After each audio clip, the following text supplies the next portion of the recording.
again, one last question from Coach Days.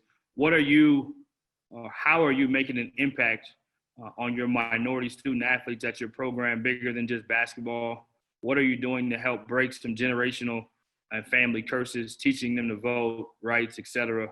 And how can you help prepare them for life after basketball, even though they're going on to four-year universities after you guys? Coach Yusef Fitzgerald, head coach at Hines Community College down in Utica, Mississippi. And on the first part of the question, how am I making an impact with my minority student athletes at my program? Well, Hines is an HBCU, so I'll have all minorities all the time. So I'm coaching mostly black kids the whole time here. My 3 years here, it's been all black. And what we try to do is we incorporate our community. So what I like to do is I go out and I find me some lawyers, I find some jobs, different jobs around the community and in the city of Jackson with some business partners that I know of mine that growing up. And we try to encourage them to work during the summer. So I had some guys doing some yard work, landscaping stuff. And during those times they're working with those people, I ask all those folks to show them a model of how they can create the same thing. A lot of times they don't even get exposed to these opportunities or even the thought process of how can I be my own boss? How can I work for my own self? How can I do things to create, like we want to say in the second part, that generational wealth or breaking those family curses by stepping in and learning these things now.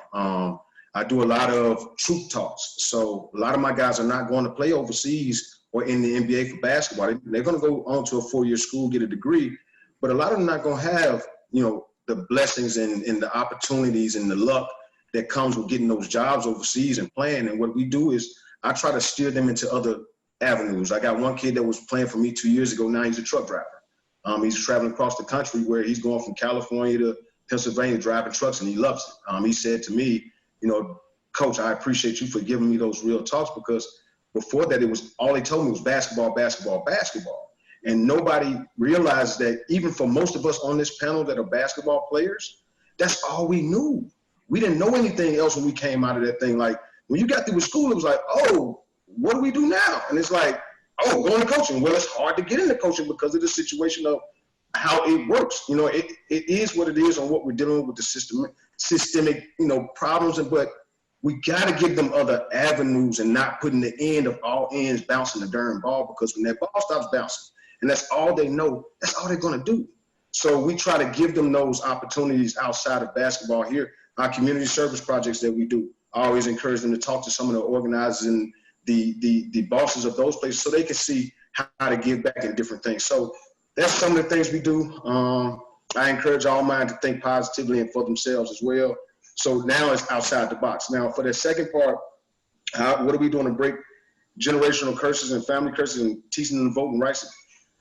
You try to educate as much as possible through other voices. A lot of times they hear us so much talking about so many things, you give them other people to speak to. So I bring in speakers. I quote a lot of things from my mom. My mom is the Children's Defense Fund regional director down in the South.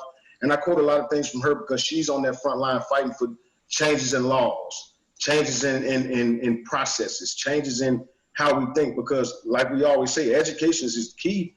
We got to break some of these curses because most of these kids are coming from places where nobody has graduated even high school.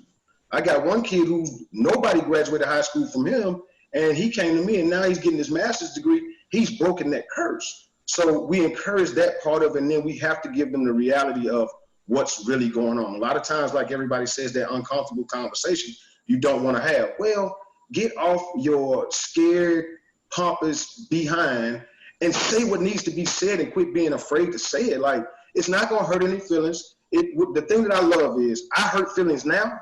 So when they get older later, those feelings are good. They're straight, because now they realize, like I tell everybody, you show me an anatomy in biology or whatever science class and point to your feelings. If you just show me that, I'll give you $1 million. Just show me where it says feelings out of your heart, out of your mind. No, get out of your feelings, man. At the end of the day, say what needs to be said and stop holding back to everybody. That's including in your household. That's including around your program. That's including your administration. Don't sit back and just let it be for all these years. That's my answer for that one, B. Appreciate you, man. What do you say to the people that are the all lives matter people who almost don't want to give credit or take offense to the concept of Black Lives Matter? And how do you handle talking to a person of the same race as you who may not necessarily think or be as outspoken in support and maybe on the other side of this and think that all of this Black Lives Matter is overblown? So, I mean, I think there's just so much ignorance in the world where people actually think that Black Lives Matter is a hashtag. I'm sorry, Coach. I didn't say where you're from. Will you introduce where you're from too? I'm sorry. Yep. Tom Parks, head coach at State College of Florida in Bradenton, Florida. You know, I think that there's a lot of ignorance in the term that people think it's a hashtag, where in all reality, it's a global organization. You know, specifically, you can go on their website and read things like, we acknowledge, respect, and celebrate differences and commonalities. Things like that, they're very outspoken about believing that all races are connected. And I think it simply, Black Lives Matter simply states that Black lives are undervalued. And it's one of those things where if we're going to have a conversation about it, I think it's so important that we educate ourselves. As basketball coaches, we really try hard to educate ourselves on skill development, exodus, and things like that, where there's people that have dedicated their entire lives to fighting racism and systematic racism. And so if we're going to be an advocate for change, we need to educate ourselves. And I'll be the first person to admit that I'm probably just as ignorant as anybody there is. But it took the George Floyd incident, it took having a conversation with one of our student athletes who indicated that could have been him. And that just hit me different. And so the first thing I started doing was really educating myself. And it's not an opinion, it's a fact that Black lives in our country are undervalued. And you can look at police brutality. You know, a Black man is twice as likely to be killed over a Latinx person, 3 times as likely to be killed over a white person. And 1.4 times more likely that Black man is unarmed. And so there's a lot of facts out there. When you're talking about from an educational standpoint, you know, Black children are more likely to be punished in school. They're more likely to serve harsher punishments. They're more likely to get suspended. And if they're getting suspended, next thing you know, they're on the streets without a high school education. And so I think there's proven facts, and that's why there is this movement of Black Lives Matter in a global organization, no matter where you look at it. You know, I think that approaching someone of the same race, and another white person, you know, we have to have those conversations. Being an anti-racist means that when you see something, when you hear something, you step up and you have those conversations, no matter how difficult. And like Brandon said earlier, it doesn't have to be accusatory. It doesn't have to be confrontational. But it's important to have those conversations. And simply put, when people say all lives matter, they're saying that all people are treated equally. And that's not the case. And there's a group of people treated, not treated equally based on the color of their skin. And so, you know, one example, and shout out to Brian for putting me on to this series, Uncomfortable Conversation with a Black Man, but you know, he has a creative analogy where Emmanuel Acho actually says, you know, take COVID, for example, take the pandemic. We're not saying that things like cardiovascular disease and cancer and those things aren't important. We're just saying right now the focus needs to be COVID-19. And the African-American race has been over 400 years. And so this is an ongoing thing, and it's a movement that is so important to understand the definitions of things, to understand what Black Lives Matter means, to understand what white privilege means, because so many times those things are really misinterpreted. So appreciate you having me on, Brian. That's what I got. Hi, Big Tom. I'll shoot this question at you, Tom. If you don't mind, I'll go first, bro. Do you believe there's a discrepancy in opportunities for minorities? If so, what have you done in the past, and what steps will you do in the future to assist with providing those opportunities? If you don't feel there are discrepancies, please explain why you feel this way. And then the second part, what are some ways that we can help our former players with success after basketball, after they finish their 4-year pro level? What are we doing to transition our guys into the real world? Awesome. Yeah, no, I appreciate the question. You know, I think we've gone over as a whole just the discrepancies within our industry. And so I'm going to kind of, you know, and I had all the same numbers that everyone else had, but I think when we look at it, you know, our industry is very small compared to so many other industries. And I think minorities are represented in a lot of them. And there is a huge discrepancy to have those opportunities. And so, one thing that I think is really important, and we briefly talked about, is holding our, our campuses or wherever we work accountable in terms of the composition and the makeup of their staff and faculty. And I got that from an article about Carnegie Mellon University, and that's one of their 34 different initiatives and action items that they're going to do to take an anti-racist stance. And they're putting it in the public's eye to where this is our staff, this is who makes up our professors, this is who makes up our deans, this is who makes up our athletic staff. And I think that's really, really important. In terms of what I've done and what we'll continue to do at our school, I'm different. Like, I've been at some junior colleges that are small towns in rural Wyoming. I'm in a little bit different situation now. I'm in Florida, and Bradenton's, right in between Tampa and Sarasota. And so I have access to a large community with people on all different spectrums and where they fall on these issues.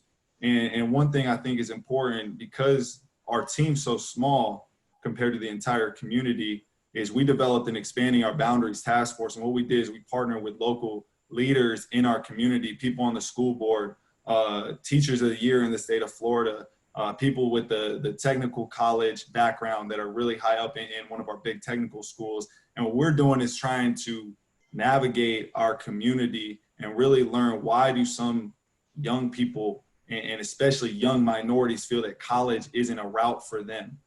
Because I think there's a lot of different factors that go into it. And a lot of the stuff that deals with race, it is about the system. It is about the criminal justice system. It is about a lot of these young men don't grow up with a father figure or raised by a grandparent. And I think there's things that we can do in terms of community outreach. There's things that we can do in terms of mentoring programs that can help bridge that gap. One thing that we've done is we've partnered with local employers, specifically fast food restaurants, because a lot of those restaurants actually make up a large group that are college age or about to go into college, and they're very loyal to their first job. So if they work at Taco Bell, they might work there for 3-4 years, and they might say, and they might have to work, to be able to help pay the bills at home. And so they feel like they have to choose between, I either work or I go to school, and maybe things happen because from a family standpoint after that. And so we partnered with them to try to help managers understand a flexible schedule, encourage their employers to go to college, and that they can still have a job, as well as maybe move into a better position over that time. And as far as what do we do when our guys are done playing, whether that's at their 4-year school or professionally, everyone preaches relationships, but how many of us have a relationship with our students when they're not playing for us? Because as some of us that have played, we know when that ball stops bouncing, like, there's a lot of stuff to figure out. And I'm fortunate. I knew I always wanted to coach. I knew the moment I stopped playing, I was going to coach, but I'm big on passion. And if you're passionate about, like you said, driving a truck, drive a truck. If that's what's going to make you happy and you love to do it and it can support you and your family, then drive a truck. And it's really important that we're there for our student athletes far beyond their time with us, because that's when they're going to need us the most. So shoot, I have an open house policy, man. If I have a former player that needs to get on their feet, if I have someone that wants to get into coaching, I'm able to put them on a platform to where they can do it and not get paid very much money and still eat everything in my fridge and all that kind of stuff. So I think there's a lot of things, but how well our relationships go beyond the time that they spend with us and when they do stop playing. All right, I got you. Okay, so mine's pretty straightforward. We've had multiple conversations with student athletes at our school, both with our team, but also from a department wide. And it's really evident that a lot of these young people have the idea that things are not going to change, and that there's nothing that we can do for it to change. How would you respond to a student athlete or anybody that says things are not going to change? Well, first of all, that's a hell of a question and great answer from mine. T. Fox, I've been respecting what you're doing over there at SCF, and I was across the street at IMG for some years, so I know what you've done with that program, and I appreciate it. For me, that's a defeatist mentality that has warped our people for generations. The most profound 3 words in that statement that you sent to me was what we do. I think those words exemplify like what we need out here in this world. So people who have ideas, your positive thinkers, your vessels of hope. If you're a person that really believes in wanting equality, you have to bring something to the table. You have to do something. Some are protesting, some are marching, others are suggesting laws of systemic change. But the place that it really starts, though, is within yourself, man. Like, there's so many times that we don't realize some of us are all racist in a sense. And we have to look into ourselves and dispel that whole how you think. So, you know, if we all take some action, whether it's creating opportunities for others that are a different race, whether it's, you know, passing along knowledge and advancement and progress, whether it's giving back to those who come next. I mean, just something that, you know, you're giving back. So too many times we take that easy road out, T. And like, for us, it's like, you know, we would sit back and allow others to mistreat one set of people because, hey, nothing's going to change. But just remember, you will have children coming through like I have now, and you will wish you fought for change. Because now I look at it, I'm 43, and I didn't do a lot when I was younger because I was doing different things and I didn't see it the same way. And being in Mississippi, you know, you're taught to, hey, put your head down and just stay out the way. Just make it to the courtroom if you get in any trouble. So I think, you know, for us, we just can't sit back and allow our children to go through the same thing because their children, they're going to have children. And so, like, you're going to wish you fought for change, especially if it's somebody that's affected close to you. Now it hits home and you're saying, oh, shucks, I should have done this or I should have tried this. But it's too late because now it's your brother, your sister, your cousin, your son, or your daughter. You're in trouble. Maybe your mother or your father. Now it hits home to where now you're saying, oh, it affected me, so now I want to make change. No, it should have been some change that started within you when you knew from the beginning that it was wrong, and you should have spoke out then instead of waiting until later on when this stuff affects you, and you're trying to pick up the pieces and patchwork. That's like putting a Band-Aid on a bullet wound, like they've always told me. It ain't gonna work. You know what I mean? You're gonna have to keep replacing that Band-Aid over and over, but there's nothing gonna change. So I think, you know, whether right or wrong, be a vessel for change. Like, at the end of the day, you see wrong, say something. Like, it's not bad to point out. We do it in our players all the time. Like, we see our guys doing something, hey, Joe Blow, chill out now, that's not gonna work for you. You're gonna end up back at the crib. But it's like, instead of just that part of it, man, step in at the house. Like, if it's within your home, man, check them people. Like, it is what it is. Like, the uncomfortable part of checking somebody is the response. Like, you worried about what they might hit you back with instead of saying, you know what, I don't care what comes back. I'm going to say what I feel like saying. And that's been my motto. I'm going to say it. You got to go to sleep with that because at the end of the day, you know I'm right. You got to wrestle at night and not get some sleep and some winks because you know you was some dead wrong bull crap that you said out there. So I think that's where it is. And it's not okay. It's not cool. So at the end of the day, like, don't just, oh, I saw it, but I ain't going to say nothing. That's not cool, bro. Like, you got to speak up and you have to say something. That goes for everybody on the panel, every kid you come into contact with, your leaders and your communities. I love what you guys are doing, T-Park down there at SCF, with including the teachers and everything, and encouraging guys to, hey, forget the ball. Be a teacher. Be the teacher of the year. Be something. And that's where it starts from the house, man. And I think that's the best thing I could give you. I love the question, though, T-Parks, man. Thank you for everything you're doing down there. I love that spot, bro. Appreciate it, man. Thank you.